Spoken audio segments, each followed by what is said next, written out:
Hello दोस्तों, प्यारे बच्चों, कैसे हैं आप सब। उम्मीद करता हूं आप लोग बहुत अच्छे होंगे, सुरक्षित होंगे।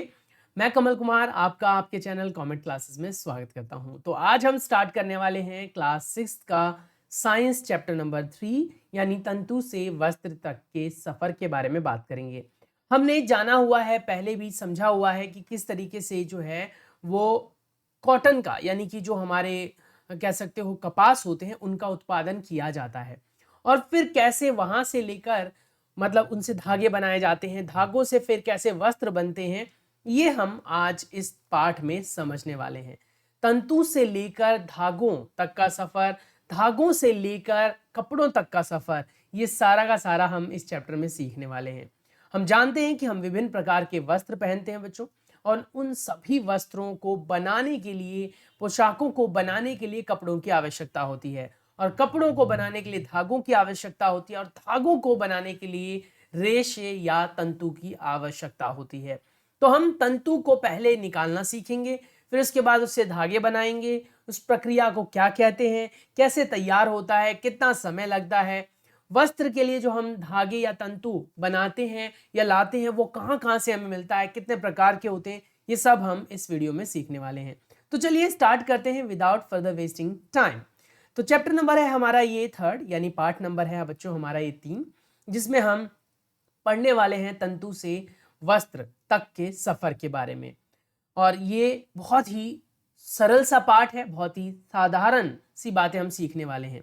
पहेली और बूझो ने अपने स्कूल में आयोजित की गई विज्ञान प्रश्नोत्तरी प्रतियोगिता या जो आपके वो होते हैं ना कंपटीशन, यस, तो प्रतियोगिता में उन्होंने भाग लिया। उन्होंने उसमें प्रथम पुरस्कार जीता। वे दोनों अत्यधिक उत्तेजित थे, बहुत ज़्यादा खुश थे उस पुरस्कार को लेकर, और जो जीते थे उसकी वजह से भी। ऑब्वियस सी बात है बेटा, हम लोग भी जीतते हैं, अच्छे नंबर आते हैं तो हम भी बहुत खुश होते हैं। और उन्होंने प्राप्त हुई पुरस्कार राशि से अपने माता पिता के लिए वस्त्र खरीदने का निश्चय किया। यानी उन्होंने तय किया कि उनको जो पुरस्कार राशि प्राप्त होगी, यानी जो पैसे मिलेंगे उन्हें, उनसे वो मम्मी पापा के लिए कपड़े लेंगे। कितने अच्छे बच्चे हैं बच्चों, हमें भी अपने मम्मी पापा के बारे में सोचना चाहिए। जैसे वो आपकी सारी ज़रूरतें पूरी करते हैं, वैसे ही आपको भी उनकी ज़रूरतों का ध्यान रखना चाहिए। हाँ, वो बात अलग है कि हम कमाते नहीं, हमारे पास पैसे नहीं, तो हम उनकी ज़रूरतें नहीं पूरी कर सकते हैं सभी की सभी, लेकिन कुछ ज़रूरतें हम अपनी सेविंग से, अपने गुल्लक के पैसों से, या फिर पुरस्कार राशि से, या फिर बेटा कोई जो हमारे घर पे आता है तो पैसे देकर जाता है, उनसे हम उनकी मदद कर सकते हैं, उनके लिए कुछ नया सामान ला सकते हैं। उनको भी अच्छा लगेगा ना, जैसे आपके लिए कोई सामान लाता है, गिफ्ट लाता है, तो आपको अच्छा लगता है, तो वैसे मम्मी पापा को भी अच्छा लगेगा। वे कपड़े की दुकान पर वस्त्र सामग्री की विस्तृत विविधता को देखकर उलझन में फंस गए। यानी वो सोचने लग गए कि इतने तरह तरह के कपड़े मुझे कौन से लेने चाहिए। दुकानदार ने उन्हें यह समझाया कि कुछ कपड़े अथवा वस्त्र सूती हैं, तो कुछ संश्लिष्ट या आप कह सकते हो कृत्रिम है, यानी मैन मेड है, यानी हमने बनाया हुआ है। उसके पास ऊनी मफलर भी थे, शॉल भी थे। दुकान में बहुत सी रेशमी साड़ियां भी थी। पहेली और बूझो अत्यधिक उत्तेजित दिखाई दे रहे थे। उन्होंने इन विभिन्न कपड़ों को स्पर्श किया और उनके बारे में जानकारी प्राप्त की। अंत में उन्होंने एक ऊनी मुफलर और एक सूती साड़ी खरीदी। यानी कि जब दुकान पर आप भी जाते हो बेटा, तो दुकानदार भी आपको तरह तरह के कपड़े दिखाता है, अलग अलग रंग के, अलग अलग फैशन डिजाइन्स के, और अलग अलग कपड़ों में आपको जो पसंद आता है वो आप ले लेते हो। तो ऐसे ही जो बूझो और पहेली थे वो भी गए दुकान पर, उन्होंने भी बहुत सारे कपड़े देखे, छूकर देखा, उसके रंगों को देखा, महसूस किया, दुकानदार से जानकारी हासिल की, और तब जाकर उन्होंने एक मुफलर और एक साधारण सी सूती साड़ी ले ली। कपड़े की दुकान का भ्रमण करने के पश्चात पहेली और बूझो ने अपने आसपास के विभिन्न प्रकार के वस्त्रों को ध्यान से देखना आरंभ कर दिया। यानी उससे पहले उन्होंने कपड़े के बारे में इतना ध्यान नहीं दिया था। वो नहीं जानते थे कि इतनी वैरायटी के कपड़े होते हैं, वो नहीं जानते थे कि कपड़ों के इतने प्रकार होते हैं और उनको कैसे बनाया जाता है। तो उन्होंने ये सारी चीजें अब नोटिस करनी शुरू कर दी। यह देखा कि बेडशीट यानी कि बिस्तर पर बिछाने वाली जो चादर होती है बच्चों, देखो ये दुकान है, और इस दुकान में आप देख सकते हो, ऐसे ही दुकान में आप भी गए होंगे कई बार, और ऐसे ही उन्होंने जो है दुकान के अंदर कपड़े अरेंज कर रखे होते हैं। यहाँ पर बेड्स लगा रखे होते हैं जिस पर वो बैठते हैं और चद्दर बिछा रखा होता है उन्होंने, और इस पर वो अपने जो कपड़े होते हैं वो खोल-खोल कर आपको दिखाते हैं कि ये कपड़ा ऐसा है, वैसा है। तो ये दुकान का व्यू दिखाया गया है और इसमें ये भी बताने की कोशिश की गई है कि जो मेज़पोश होते हैं, जो कंबल होते हैं, जो पर्दे होते हैं, जो तौलिए होते हैं, झाड़न होती है, ये सब अलग-अलग कपड़ों के बने होते हैं। कंबल, पर्दे, मेज़पोश, तौलिए, झाड़न यानी डस्टर आदि ये सभी के सभी जो है भिन्न-भिन्न कपड़ों से बने हैं। यहाँ तक कि उनके अपने बस्ते तथा बोरे भी किसी प्रकार के वस्त्र से बने हैं। उन्होंने इन सभी वस्त्रों की पहचान सूती, ऊनी, रेशमी और संश्लिष्ट यानी कृत्रिम के रूप में की। अब सूती क्या होते हैं, ऊनी क्या होते हैं, रेशमी क्या होते हैं, संश्लिष्ट क्या होते हैं कपड़े, इन सब के बारे में हम पढ़ने वाले हैं। क्या आप भी इन वस्त्रों से कुछ की पहचान कर सकते हैं? अगर कर सकते हैं बेटा तो बहुत अच्छी बात है, और अगर अभी तक नहीं कर पा रहे हैं आप इस तरीके से कपड़ों की पहचान या फिर उनकी वैरायटी नहीं पता, तो चैप्टर को पढ़ने के बाद आपको ज़रूर पता लग जाएगा। बाकी आप अपनी मम्मी-पापा की मदद ले सकते हैं। अब कह रहा है कि आप वस्त्रों में विविधता, यानी हमारा ये टॉपिक नंबर है 3.1, जिसमें हम बात करेंगे वस्त्रों में विविधता के बारे में। यानी हमारे आसपास में जो वस्त्र हमें दिखते हैं बेटा, कपड़े जो हमें दिखते हैं वो अलग अलग क्वालिटी, अलग अलग कह सकते हो बनावट के होते हैं, और इसी वजह से उसकी विविधता को जानना बहुत ज़रूरी है। अगर आप उसकी विविधता को नहीं जानेंगे बच्चों, तो आप फिर मार्केट में जब कपड़े लेने जाएंगे और जब वो दुकानदार बोलेगा आपसे कि ये सूती कपड़ा है, तो आपको क्या फ़र्क पड़ता है सूती हो चाहे रेशमी। इसीलिए जब तक आपको ज्ञान नहीं होगा तब तक आपको पता भी नहीं चलेगा। इसीलिए हम चैप्टर में आज पढ़ने वाले हैं पहले वस्त्रों में विविधता के बारे में। क्रियाकलाप है हमारा ये एक, अपने आसपास के किसी दर्जी की दुकान का भ्रमण कीजिए। जाइए देखिए दर्जी की दुकान पर। आपने देखा होगा दर्जी की दुकान में जब आप जाते हैं, टेलर शॉप कहते हैं जिसे, उसके दुकान पर बहुत सारे कपड़ों के कतरन पड़े होते हैं, नीचे बिखरे हुए होते हैं।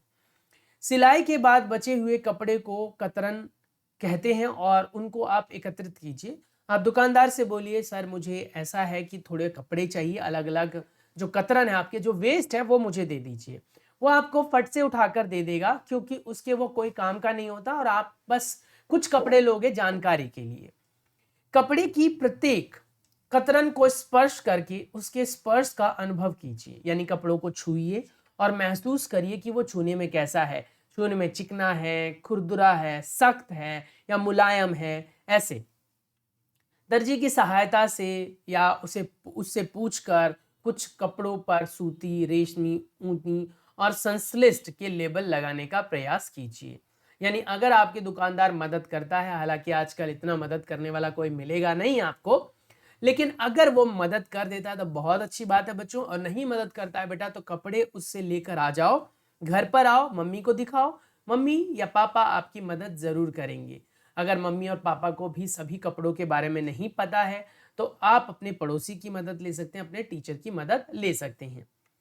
क्या आप यह जानना चाहते हैं कि ये विभिन्न कपड़े किस प्रकार से बनते हैं? देखिए कपड़ों के प्रकार तो हमने पढ़ लिया कि कुछ सूती है, कुछ रेशमी है, कुछ जो है वो आप जीन्स टाइप के कपड़े बोलते हैं, और कुछ जो है संश्लिष्ट वाले हो जाते हैं। तो ये जो विभिन्न प्रकार के कपड़े हैं ये कैसे बनते हैं? सवाल तो उठता है ना, बहुत बड़ा क्वेश्चन मार्क उठता है कि भैया आखिर ऐसे ये जो कपड़े तैयार किए जाते हैं ये बनते कैसे हैं? जब आप किसी भी कपड़े का अवलोकन करते हैं तो वह एक सतत टुकड़ा प्रतीत होता है। यानी कि जब आप किसी कपड़े की बात करते हैं तो वो आपको एक सपाट सपाट चीज दिखाई देती है। जैसे आप मेरे टी शर्ट की बात करें, जो भी आपको थोड़ा लाल सा दिखाई दे रहा होगा, ये एक सतत कपड़ा है। इसमें कहीं भी कटपट नहीं दिखाई दे रहा है, कहीं छेद नहीं दिख रहा है। ऐसे आप कोई भी कपड़ा खरीदते हैं तो ऐसे ही सतत होता है। लेकिन ये सतत कपड़ा बनता कैसा है, सॉरी कैसे है, कैसे बनाते हैं इस सतत कपड़े को, और इसको बनाने की प्रक्रिया क्या है, इसको अब हम ध्यान से देखेंगे और समझेंगे। अब इसे ध्यान से देखिए और आपने क्या देखा, चित्र 3.2 के जैसा था वो, क्या ऐसा कुछ आपको दिखा? बिल्कुल बेटा ऐसा ही आपको दिखेगा अगर आप किसी कपड़े को गौर से देखेंगे। अगर आप किसी कपड़े को गौर से देखेंगे तो आपको ऐसा ही कुछ दिखाई देगा। ऐसी ही संरचना आपको कुछ दिखाई देगी। और इस संरचना में आप देख सकते हो बेटा कि एक धागा, यहाँ पर अगर देखो ये वाले धागे की बात कर रहा हूँ मैं, ये धागा एक बार नीचे, एक बार ऊपर, फिर नीचे, फिर ऊपर, यानी कि कुछ ऐसे समझ लीजिए कि बुनाई होती है। जैसे एक धागा ऐसे आता है, फिर एक धागा ऐसे आता है, इसके ऊपर से जाता है, इसके नीचे से जाता है, और फिर ये धागा जो है अगले वाले के ऊपर से जाता है, फिर अगले वाले के नीचे से। इस तरीके से बुनाई होती है बेटा। अगर आपके घर में खाट हो, खटिया जिसे बोलते हैं, तो उसकी बुनाई करने के लिए जब आता है दुकान में कोई, या फिर कोई जो सड़क पर साइकिल पर भी बेचने वाले आते हैं, खाट ठीक करा लो या फिर निवाड़ लगवा लो, ऐसा कुछ, तो उनको देखो कि किस तरीके से वो खाट बुनते हैं, वहां पर भी आप देख पाओगे ऐसी ही संरचना। यानी कि हम क्या करते हैं, धागे को एक दूसरे के अंदर पिरो के बना लेते हैं खाट की, वो पूरा पूरा खाट बना लेते हैं या कपड़े बना लेते हैं। उसके बाद है क्रियाकलाप नंबर 2 बेटा। क्या कह रहा है इस क्रियाकलाप नंबर 2 में? बहुत ही सरल सा है। सूती कपड़े का वह टुकड़ा चुनिए जिस पर आपने क्रियाकलाप 1 में लेबल लगाया था। यानी आपको क्या करना है, सूती कपड़ा लेना है। यानी कि सबसे पहले क्रियाकलाप 1 को करना बहुत जरूरी है, जिससे आप ये जज कर पाए बच्चों कि कौन सा कपड़ा सूती है, कौन सा जो है संश्लिष्ट है, या फिर कौन सा जो है वो ऊनी है, कौन सा जो है वो रेशमी है। अगर कपड़ों की पहचान आपने नहीं की तो फिर क्रियाकलाप नंबर 2 नहीं कर पाओगे। तो पहले आपको क्रियाकलाप नंबर 1 करना है। अब कहता है क्या कि इसके एक सिरे पर कोई ढीला धागा या तागा जिसे बोलते हैं ढूंढने का प्रयास कीजिए। अगर प्रयास करने पर मिल जाता है तो बहुत अच्छी बात है बेटा, अगर नहीं मिलता है तो आप उसे थोड़ा सा किनारे से कुतर दीजिए, आपको वो धागा मिल जाएगा। अब इसे बाहर खींचिए। यदि कोई ढीला ढीला तागा दिखाई ना दे तो एक पिन से या फिर सुई की सहायता से आप एक धागा धीरे से बाहर खींच सकते हैं। हम यह देखते हैं कि तागों या फिर धागों को एक साथ व्यवस्थित करने पर वस्त्र बना है। ये तागे या धागे किससे बनते हैं? यानी कि जो पूरा वस्त्र होता है बच्चों, वो धागे से या तागे से बनता है। अब सवाल उठता है कि धागा खुद किससे बनता है? सिंपल सी चीज है, देखो, अगर मैंने कहा कि कपड़ा, मेरा ये जो टी शर्ट है बेटा, हालांकि आपको ये बहुत प्लेन सा दिख रहा होगा, पर जब आप इसे लाइट के पास लेकर जाओगे और इसको थोड़ा सा फैलाओगे तो आप वो जो संरचना ऊपर दिख रही थी मैथ वाली जैसी, वैसी संरचना आप आसानी से देख पाओगे। समझ में आ रहा है? तो अब हम बात करेंगे तंतु के बारे में, यानी कि धागे के बारे में, कि ये धागे बनते कैसे हैं। ये जो छोटे छोटे से हिस्से होते हैं, वो जो धागों को बनाने के लिए जरूरी होते हैं, वो कैसे प्राप्त होते हैं। तो हम बात करेंगे तंतु के बारे में। क्रियाकलाप नंबर है 3। किसी सूती कपड़े के टुकड़े से धागा या तागा बाहर निकालिए। इस तागे के टुकड़े को मेज पर रखिए और इस तागे के टुकड़े के एक सिरे को अपने अंगूठे से दबाइए। तागे के दूसरे सिरे को इसकी लंबाई के अनुदिश चित्र 3.4 के दर्शाए गए अनुसार अपने नाखून से खरोचिए। ठीक है? क्या आप इस सिरे पर यह देखते हैं कि तागा पतली लड़ियों में विखंडित हो गया है? क्या आपको धागा ऐसे विखंडित होते हुए दिख रहा है? बेटा, जो धागे होते हैं बिल्कुल हमारे चुटिया के समान होते हैं। जैसे लड़कियां चुटिया बनाती है तो आपने देखा होगा कि उसमें बहुत सारे बालों को वो ऐसे आपस में ऐड कर, कैसे करके, कुछ ऐसे करके धागे चुटिया बना लेते हैं। ऐसे बेटा पतली पतली तंतुओं से मिलकर धागे बनाए जाते हैं और तंतुओं को आपस में एक दूसरे में ऐंठा जाता है, जिससे कि उनकी ताकत बढ़ जाती है। वैसे भी हमने पढ़ा है बच्चों, एकता में बल है।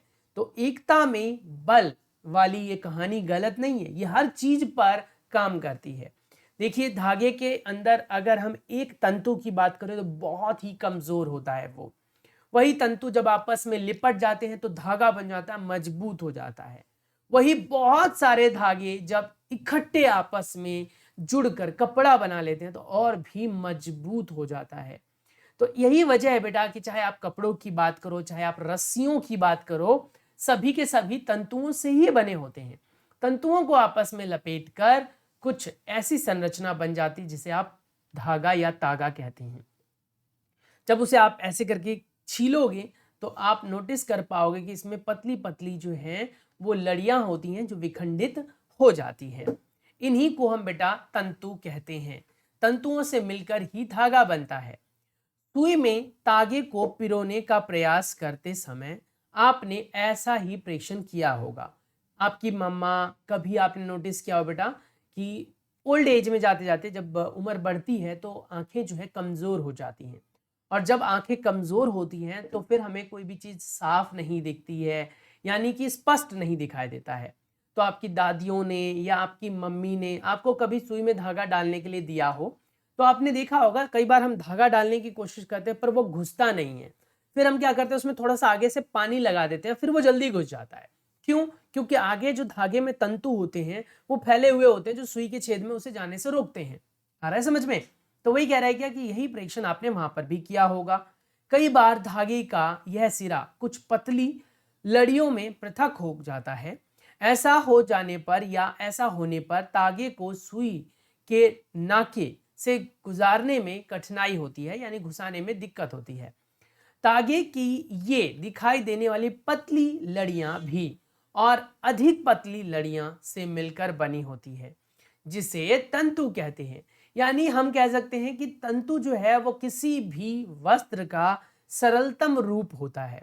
जब तंतु आपस में जुड़ते हैं तब धागे बनते हैं, और जब धागे आपस में जुड़ते हैं तब वस्त्र बनाए जाते हैं। तो हमेशा याद रखेंगे बच्चों कि तंतु बहुत ही पतली संरचना होती है, बहुत ही पतली लड़ी होती है जिससे मिलकर धागे बनाए जाते हैं या मिलाकर धागे बनाए जाते हैं, और धागों से फिर कपड़े। आगे क्या कह रहा है? कह रहा है वस्त्र तागों या धागों से मिलकर बनते हैं तथा तागे भी आगे तंतुओं से मिलकर बने होते हैं। ये तंतु कहां से आते हैं? अब हम बात करेंगे तंतु के आने की प्रक्रिया के बारे में। कुछ वस्त्र जैसे सूती, जूट, रेशमी या फिर ऊनी तंतु पादप अथवा जंतुओं से प्राप्त होते हैं। यानी ये जो हमें विभिन्न प्रकार के वस्त्र मिलते हैं, इनके लिए जो तंतु प्राप्त किए जाते हैं या तो ये पौधों से प्राप्त होते हैं बेटा, या फिर ये दूसरे जंतुओं से प्राप्त होते हैं। जैसे कि अब हम आगे बात करेंगे, इन्हें प्राकृतिक तंतु कहते हैं जो पौधों या जंतुओं से प्राप्त होते हैं। ऐसे तंतु जो पौधों या जंतुओं से प्राप्त हो उन्हें हम प्राकृतिक तंतु कहते हैं। ध्यान से सुनना, देखो लिखा हुआ है कुछ वस्त्र जैसे सूती, जूट, रेशमी या फिर ऊनी के तंतु पादपों अथवा जंतुओं से प्राप्त होते हैं, इन्हें प्राकृतिक तंतु कहते हैं। ये सब प्राकृतिक है। रुई, जूट यानी पटसन पादपों से प्राप्त होने वाले तंतु के उदाहरण हैं। रुई बेटा हमें कहां से मिलता है? पौधों से। और जूट भी बेटा पौधों से। ऊन तथा रेशम ये जंतुओं से प्राप्त होता है। रेशम के बेटा कीड़े होते हैं, जो छोटे छोटे से कीड़े होते हैं जो रेशम के वस्त्र बनाने के लिए हमें रेशम देते हैं। और वहीं पर अगर हम बात करें ऊन की, तो ऊन भेड़, बकरियां या फिर याक जो ज्यादा बाल वाले जंतु होते हैं बेटा, उनसे निकालकर बनाए जाते हैं। या फिर जो हिली एरिया होते हैं, यानी कि जो ठंडे इलाके होते हैं, वहां पर जो पाए जाने वाले जंतु होते हैं उनके बालों से बनाए जाते हैं, क्योंकि उनके बाल बहुत सघन होते हैं, घने होते हैं। ऊन भेड़ अथवा बकरी की कर्तिन ऊन से प्राप्त होते हैं। इसे खरगोश, याक या ऊंटों के बाल से भी प्राप्त किया जाता है। रेशमी तंतु रेशम कीट कोकून से खींचा जाता है। रेशम के कीट का क्या नाम है बच्चों? कोकून। याद रखेंगे क्या नाम है? कोकून। ये देखिए रेशम के कीट का नाम क्या है? कोकून। कोकून से प्राप्त किया जाता है।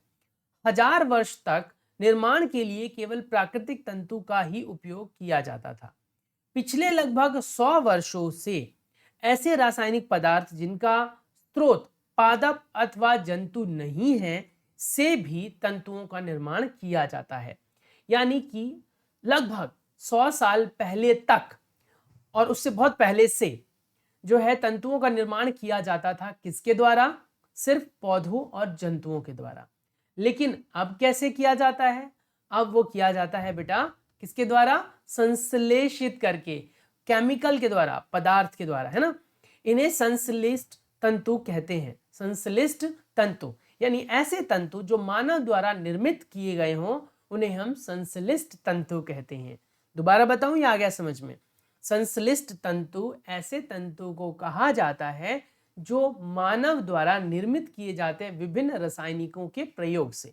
जैसे संश्लिष्ट तंतु में आता है बेटा पॉलिएस्टर, नायलॉन और एक्रिलिक, ये सब संश्लिष्ट तंतु के उदाहरण हैं। दोबारा बता देता हूं, प्राकृतिक तंतु वो होते हैं जो प्रकृति से प्राप्त होते हैं, जो खरगोश, याक या ऊंटों के बाल या फिर कोकून, ऊंट, भेड़, बकरी आदि इन सब से प्राप्त होते हैं। वहीं पर संश्लिष्ट जो होते हैं वो रासायनिकों के पदार्थ के प्रयोग से होता है, जिनका स्रोत रसायन है और जिनको हम बेटा तैयार करते हैं, ये प्रकृति से प्राप्त नहीं होते हैं। अब कह रहा है बूझो ने यहाँ दिखाई गई कुछ वस्तुओं को संग्रहालय में देखा है, यानी उसको जो वस्तु कपड़े वगैरह इत्यादि देखे हैं उसने उनमें से कुछ को संग्रहालय में देखा है। इन्हें योद्धा पहनते थे, यानी कि ऐसे वस्त्रों को योद्धा पहनते थे, बहुत बड़े बड़े जो वीर हो। यह वह जानना चाहता है कि ये जो चीजें हैं, ये वह जानना चाहता है कि ये भी किसी प्रकार के तंतु से बने हैं। तो ये उसके दिमाग में आया और हम उसको हल करके बताएंगे। पहले बेटा अभी भी आपने मूवीज वगैरह देखी होंगी, तो बहुत सारे जो युद्ध लड़ने वाले योद्धा होते हैं वो जंजीरों वाले कपड़े पहनते हैं, उनके कपड़ों में जंजीरें लगी हुई होती है। तो उनके बारे में हमने जाना है, उनके बारे में हमने पढ़ा है पहले भी। तो ये कुछ वो तंतु इस्तेमाल करते थे जो मतलब आप कह सकते हो लोहे से बने होते थे। वो मतलब अपने आप में कपड़े वो पहनते थे ऐसे, जिससे कि तलवारों से वो बच सके। लेकिन उनके जो तंतु होते थे, उनके जो कपड़े होते थे, वो उस टाइम भी ऐसे ही तंतुओं से बने होते थे। तो ये सारी बातें आपको ध्यान रखनी है और ये हमें अब तक की पढ़ाई गई चीज़ों से सब कुछ क्लियर हो जाता है। अब हम आगे बात करेंगे कुछ पादप तंतुओं के बारे में। तो चलिए जानते हैं पादप तंतुओं के बारे में।